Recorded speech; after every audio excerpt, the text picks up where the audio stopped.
প্রতিহত করতে হবে। বিএনপি এখন চাঁদাবাজদের দলে পরিণত হয়েছে। মুজিববাদের নতুন পাহারাদার হিসেবেও তারা আবির্ভূত হয়েছে, অর্থাৎ চাঁদাবাজ আর মুজিববাদের নতুন পাহারাদার বিএনপি। এই পাহারাদারকে আপনাদের প্রতিহত করতে হবে, এমন মন্তব্য করেছেন জাতীয় নাগরিক পার্টি বা এনসিপির আহ্বায়ক নাহিদ ইসলাম। সোমবার সকাল 11:30টার দিকে পটুয়াখালীর শহীদ হৃদয় তরুয়া চত্বরে অনুষ্ঠেয় সমাবেশে এসব কথা বলেন তিনি।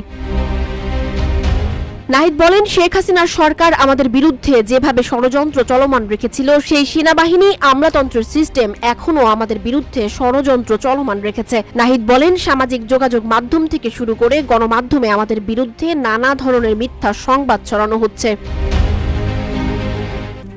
RICL TMX, যুগের পর যুগ স্থাপনা থাকে মজবুত। তিনি আরো বলেন, যত ষড়যন্ত্রই হোক না কেন আমাদের এই পদযাত্রা অব্যাহত থাকবেই। তবে নাহিদের এই মন্তব্যে নতুন রাজনৈতিক উত্তেজনার আভাস পাচ্ছেন রাজনৈতিক বিশ্লেষকরা। সঞ্জিদা আফরিন, সোনিয়া, রূপালী, বাংলাদেশ।